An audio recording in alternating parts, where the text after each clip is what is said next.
만약 제가 교환학생을 떠나기 전으로 돌아간다면 가장 우선순위로 둘 정도로 한국인은 한국이 제일 편하다라는 말이 있잖아요. 교환학생 생활하면서 영어가 늘 거라고 기대하시는 분들이 많은데 저는 여기 약간 오해가 있다고 생각을 해요. 안녕하세요, 웰밍입니다. 아주 오랜만에 영상을 올리는 것 같은데요. 귀국한 이후에 다시 원래 생활로 돌아오면서 생각보다 처리해야 할 일이 많아서 영상이 계속 밀렸습니다. 결론부터 이야기를 하자면 저는 1년 휴학을 하고 지금 인턴으로 생활한 지 약 2개월이 다 되어가고 있습니다. 이제 적응도 어느 정도 했겠다. 다시 유튜브를 시작을 해보려고 하는데요. 더 늦기 전에 미국 생활을 통해 변화한 저의 생각들을 좀 영상으로 기록해보고자 이렇게 카메라를 켰습니다. 사실 이미 유튜브에 보시면은 총 지출이나 기숙사 생활 같은 정보들은 많이 나와 있거든요. 그런데 제가 느꼈던 이런 문화적인 차이에서 오는 충격이나 경험 같은 걸 알려주는 분들은 별로 없더라고요. 분명 교환학생은 되게 좋은 경험이지만 마냥 내내 좋은 건 아니란 말이죠. 그래서 오늘은 아주 솔직하게 제가 미국에 살면서 느꼈던 것들을 한번 수다 떨듯이 풀어보려고 합니다. 시작하기 전에 말씀드리자면 이건 저의 아주 개인적이고 주관적인 이야기들이며 어떤 문화권의 우열과는 전혀 관계가 없는 그저 한 사람의 일기장 정도의 생각 정리라고 봐주시면 정말 좋을 것 같습니다. 첫 번째 주제는 외모의 중요성입니다. 제가 교환학생을 간 곳은 샌프란시스코로 개방적인 미국에서도 가장 개방적이라고 손꼽히는 도시였어요. 인종도 정말 다양했고 외모나 체형도 아주 다양했는데요. 그만큼 자신을 꾸미는 방법도 획일화되지 않은 곳이었습니다. 그런데 아이러니하게도 저는 여기서 외모의 중요성을 느꼈어요. 아니, 다양성의 끝판왕인 곳에서 어떻게 이런 외모지상주의적인 결론이 나왔냐 싶으실 텐데 여기서 말하는 외모의 중요성은 예쁘고 안 예쁘고의 개념이 아닙니다. 사실 저는 그 전까지는 부끄럽게도 뭔가 외모라는 주제를 이야기할 때 사회에서 정한 아름다움의 기준에 얼마나 부합하느냐 정도로만 생각했어요. 저 또한 그 기준에 부합하기 위해서 옷을 사고 화장을 하곤 했는데요. 미국에서 정말 다양하게 꾸민 다양한 사람들을 만나면서 외모는 사실 나 자신을 표현할 수 있는 가장 쉬운 수단이라는 생각을 하게 되었습니다. 물론 미국에도 이제 유행하는 화장과 옷 스타일이 있고 되게 괴상한 성형수술 같은 것도 인기를 끌기도 하는데요. 기본적으로 인종이 다양하니까 그 유행도 상당히 다양화된 느낌이고 어떤 외모나 스타일이든 기본적으로 존중받는 느낌이 들었어요. 그냥 기숙사 앞에 있는 타겟만 가도 크롭티 입은 남자분도 계시고 화려한 염색이나 피어싱, 문신 같은 것도 많이 보이는데 이게 사실 저는 처음에는 되게 컬처 쇼크로 다가오기도 했거든요. 그런데 익숙해질수록 이런 사람들은 오히려 본인을 드러내는 방법을 잘 아는 사람들처럼 보였고 그게 조금 부럽게 느껴지기도 하더라고요. 뭔가 좋든 싫든 우리는 첫 만남에서 가장 먼저 외모를 보고 그 사람을 짐작하게 되는데 그걸 이제 미국에서 다양한 사람들의 다양한 표현 방식을 보고 느꼈기 때문에 이제 저는 단순히 TPO를 넘어서 나를 큐레이션하는 방식을 고민하게 되었고 그 첫 스텝으로 일단 나를 파악하는 내가 좋아하는 게 뭔지를 알아가는 그런 과정을 거치는 중입니다. 제가 느낀 외모의 중요성은 이런 이야기였어요. 두 번째 주제는 바로 정상성의 범위입니다. 한국인은 한국이 제일 편하다라는 말이 있잖아요. 미국 생활이 정말 재밌었지만 저도 평생을 한국에서 나고 자란 사람으로서 한국이 편하긴 하다라는 생각을 했거든요. 그런데 조금 더 생각을 해보니까 이렇게 느낄 수 있었던 건 제가 한국이 암묵적으로 정한 그 정상성의 범위 안에 들기 때문이라는 그런 생각이 들더라고요. 아직 젊고 아픈 곳 없고 키나 몸무게에서 크게 눈에 띄는 부분이 없고 학업적으로도 그냥 평범하게 학교 다녀서 4년제 대학을 다니고 있고 외모적으로도 되게 지극히 평범한 축에 속하는 사람이거든요. 그러니까 이 정상성의 범위에 완전 그냥 딱 들어맞는 거죠. 근데 제가 만약에 몸이 조금 불편했다거나 키가 막 20cm 정도 더 컸다거나 어떤 방식으로든 이 정상성의 범위에서 벗어나는 부분이 있었다면 미국이 더 편했을 수도 있겠다는 생각이 들더라고요. 물론 여기도 사람 사는 곳인지라 비 오는 날에 우산 쓰면 되게 웃기게 쳐다보고 약간 이런 어떻게 보면 한국보다 더 심한 기준들이 있긴 했거든요.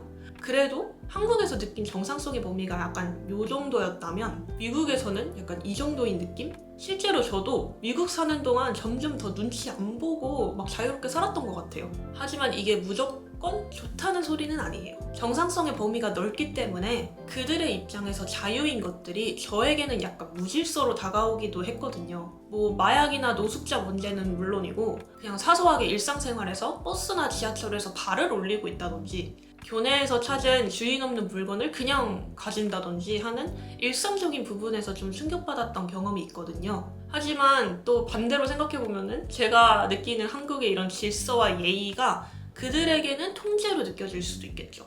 뭔가 어떤 방향이든 그동안 정답이라고 생각해왔던 정상성의 범위에 대해서 제가 좀 다시 생각해보면서 좀 확실히 시야를 넓힐 수 있었던 것 같아요. 세 번째 주제는 운전의 필요성입니다. 이건 좀 가벼운 얘기인데 진짜 운전의 필요성을 절실히 느꼈어요. 저는 수능 끝나고 면허를 따긴 했는데요. 서울에서 통학하고 서울에서 살다 보니 운전보다 대중교통이 오히려 편하니까 운전 연습을 안 하게 되더라고요. 사실 뭐 필요성을 잘 못 느끼기도 했고요. 그런데 미국에서 살면서 진짜 운전이 왜 필요한지 알게 되었습니다. 땅덩어리가 되게 넓은데 그에 비해 대중교통이 그렇게 잘 돼 있진 않기 때문에 운전이 필수였고 실제로 여행할 때 운전할 수 있는 사람이 있고 없고의 차이가 되게 컸어요. 만약 제가 교환학생을 떠나기 전으로 돌아간다면 영어 공부나 운동 같은 것보다 운전 연습을 가장 우선순위로 둘 정도로 그 필요성을 느꼈습니다.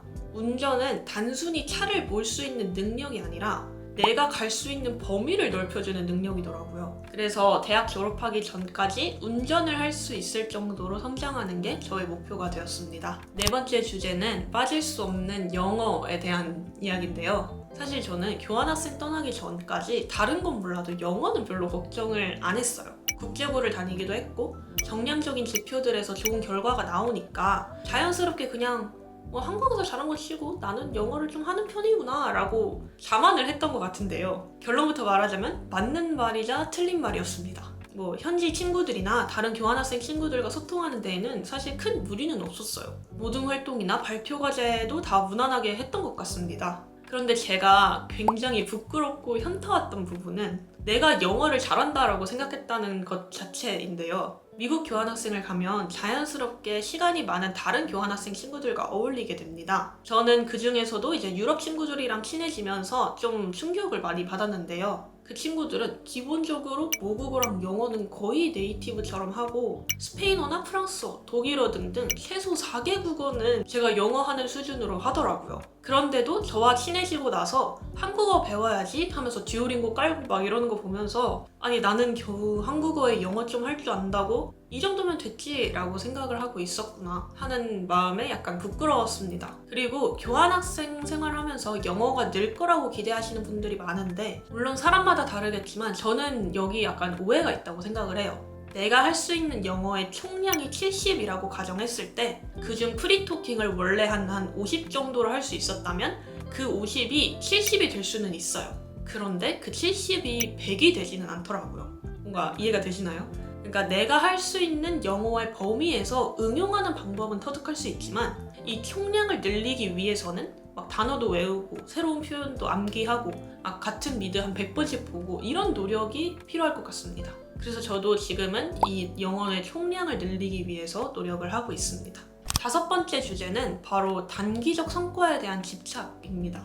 이게 언어 이야기의 연장선인데요. 제가 유럽 친구의 언어 능력에 충격을 받고 그 친구한테 한번 하소연을 한 적이 있어요. 나도 새로운 언어를 배워야 될 것 같은데 고등학교 때 스페인어를 배웠던 걸 다시 시작하기에는 늦은 것 같다. 이런 식으로 얘기를 했거든요. 그런데 그 친구가 되게 의아해하면서 왜 늦었냐 라고 하더라고요. 그래서 제가 지금부터 공부해도 어느 세월에 자격증 따고 프리토킹 할 수 있겠냐, 이게 무슨 소용일까 라는 대답을 했는데요. 그 친구가 말하기를 그렇게 생각할 수도 있지. 그런데 지금부터 스페인어를 하루에 20분씩만 해도 10년 후에는 제법 쓸모있지 않을까? 그때도 넌 겨우 31살이잖아 라고 말을 해줬습니다. 근데 약간 맞네? 하는 생각이 들었어요. 31살에 스페인어 중급자가 되는 것도 아주 박수받을 만한 성과거든요. 그런데 생각해보면 저는 항상 계획을 세우거나 뭔가 새로운 걸 시작할 때 무의식적으로 그 기간을 대학 졸업 전, 아무리 길어봤자 5년 정도로 정해뒀던 것 같아요.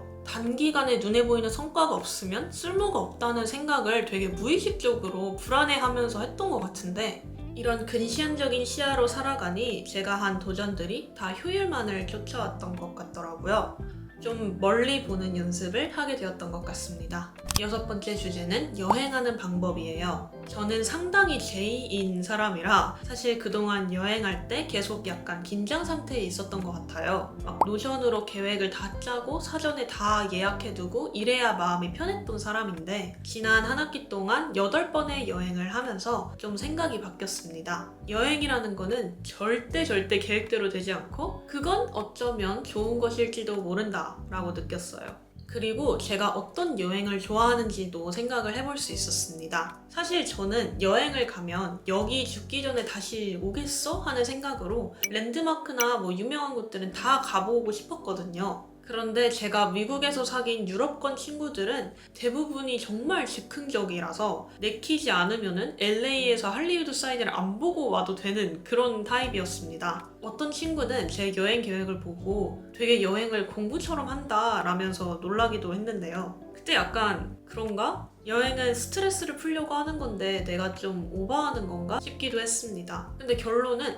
저는 그래도 LA에서 할리우드 사인 보고 싶거든요. 지나치게 계획에 집착하는 건 당연히 별로지만 내 페이스대로 루트를 짜고 유동적으로 바꾸면서 경험할 만큼 경험하는 방식이 저에게 잘 맞는 것 같았습니다. 그리고 여행을 거듭할수록 내가 원하는 여행이 어떤 모습인지를 계속 생각하게 되었고 뭔가 단순히 여행뿐만 아니라 하루를 사는 데 있어서도 많은 방식이 좀 변화했던 것 같아요. 그리고 감사하게도 저와 페이스가 되게 잘 맞는 친구와 함께 기억에 남는 여행을 할 수 있었습니다. 마지막 7번째 주제는 바로 취향인데요. 여행하는 방법 주제의 연장선이기도 할 것 같은데 저는 미국 교환학생을 통해 취향이라는 게 드디어 조금 생긴 것 같았습니다. 제가 원래도 예스맨은 아니었거든요. 되게 자기 주장이 확실한 사람이긴 했는데 자기 주장이 강한 거랑 취향이 있는 거랑은 별개더라고요. 저는 그동안 선호는 있었지만 취향은 없었던 것 같아요. 근데 교환학생은 정말 자유로울 수 있는 시기거든요. 학생이라는 신분은 여전히 가지고 있지만 학업적 부담은 비교적 없고 시간은 아주 많은 최고의 신분이거든요. 온전히 내 마음대로 쓸 수 있는 시간이 생기니 전에는 우선순위에 밀려났던 것들 뭐 예를 들어 아이패드로 그림을 그려본다든지 이렇게 유튜브를 만들어 본다든지 책이나 영화, 드라마를 마음껏 본다든지 하면서 좀 다양하게 경험할 수 있었습니다. 그리고 여기저기 여행을 다니면서 많은 것들을 눈에 담았고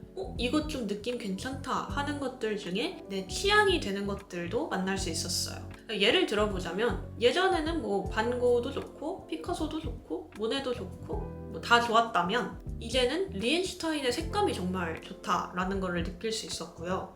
인테리어 같은 경우에도 저는 그냥 생긴 대로 살면 됐지 하는 사람이었는데 6개월 동안 있는 기숙사마저도 자기 취향껏 꾸미는 친구들을 많이 만나면서 나는 어떻게 내 공간을 꾸미고 싶을까? 라는 생각도 좀 하게 되었습니다. 그냥 깔끔하고 예쁘면은 다 괜찮아 보였던 게 이제는 뭔가 미드 센추리 모던이라든지 색감이 확실히 있는 인테리어가 저는 예뻐 보이더라고요. 이렇게 좀 저를 탐구할 수 있는 시간을 가졌던 게 되게 좋았던 것 같아요. 이 외에도 거의 인생 처음으로 가족들이랑 멀리 떨어져서 타지에서 혼자 생활하면서 내가 좋아하는 음식, 날씨, 루틴 같은 걸 찾아갈 수 있었습니다. 교환학생을 가시는 분들이라면 뭐 영어도 좋고 여행도 좋지만 그 시간을 나를 탐구하는 데 써봐도 정말 좋을 것 같아요. 네, 이렇게 저의 미국 생활 리뷰를 마무리하겠습니다. 사실 이 큰 7가지 카테고리 외에도 뭐 기숙사 생활이라든지 음주 문화, 취미, 대화법 등등 공유하고 싶은 이야기가 정말 많은데요. 이건 기회가 된다면 차차 풀어보도록 하겠습니다. 교환학생 생활을 하면서 정말 소중한 친구들을 많이 만났고 지금까지도 전 세계 각국에서 연락을 아직도 주고받고 있거든요. 교환학생을 갔다 오기 전과 후가 되게 다르다라고 느낄 정도로 많은 성장을 했던 시기인 것 같습니다.